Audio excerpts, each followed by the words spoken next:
Ako si Kuya Jan, ingon sila, vlogger ko ko. Ha? Mao ba? Nahala mo man ka. Lahos-lahos ta. Alright mga koys, na ron sa Cordova Report kay padumi sa Kwaming Bohol for yet another mission trip. So, tara, kuyog ta.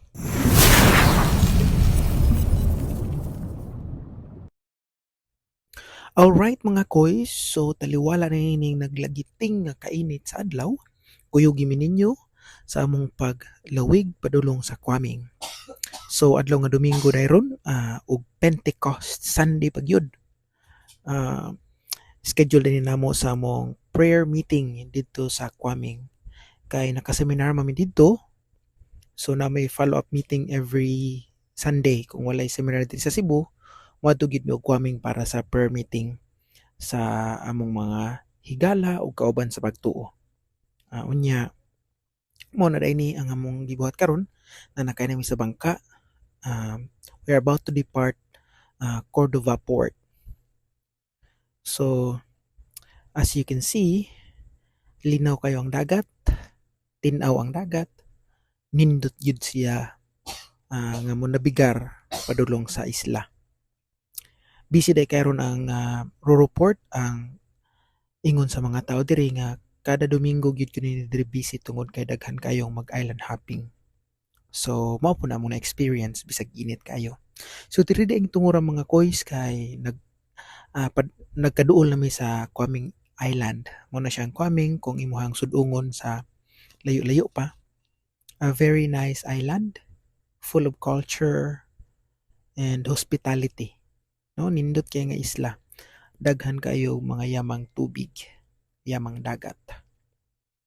So, ding tungura paduna day may mga naog ani. Ug naabot na day mi nya mo na mo mga ate ni sugat na mo og nag-prepare na din sila paniudto. So while nag-prepare sila sa paniudto ni gawas day ko diha, so naglakaw-lakaw sa dapling sa dagat, no?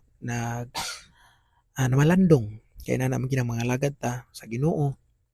Dili malikayan nga usahay, magnilay ta mamalandong sa mga butang. O ilan day kong gitawag karon maniudto mo na ang among lunch karon diri sa isla, very simple. Ang pagkahuman sa among lunch, naginahinay din mi panlakaw padulong sa eskwelahan. Kay dito man mi mag prayer session. Pasalamat tayo ni Ma'am Janice, no, sa pagpagamit niya sa iyang classroom sa daycare center na classroom. So ding dapitan naghangos-hangos ko kay init jud kayo.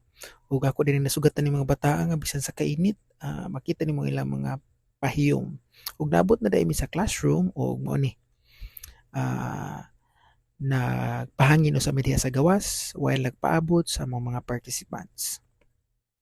And of course, nata diha sa gawas ron atong gisusi ang palibot. Ug mao din ang mga t-shirt nga manghihatag karon sa mga participants. Sa pag-abot na gani nila, nagsugod na din mi sa mga prayer meeting nga gisugdan sa opening prayer o sa sharing ni Brother Norman. Nindot kayo sa pamati o sa pandungog nga makadungog sa mga sharing aning among mga igsuon, mga kauban, mga higala. O sa ilang kabag-uhan sa dihang ilang gidawat ang Ginoo o naka-decide sila nga magbago.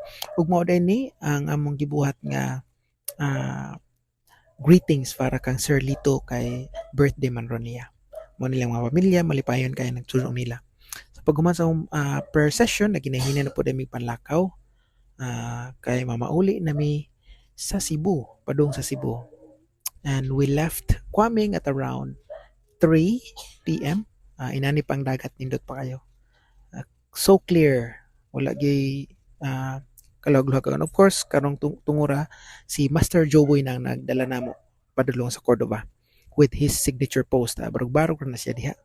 Nya sa wala madugay, it was less than an hour naabot nami sa Cordova. Alright, so muna ni siya padung namin naog sa bangka og giatangan na din mi og duha ka e-trike gidala mi sa taxi terminal and we got home safe. Di na lang kutob hangtod sa sunod higayon. God bless.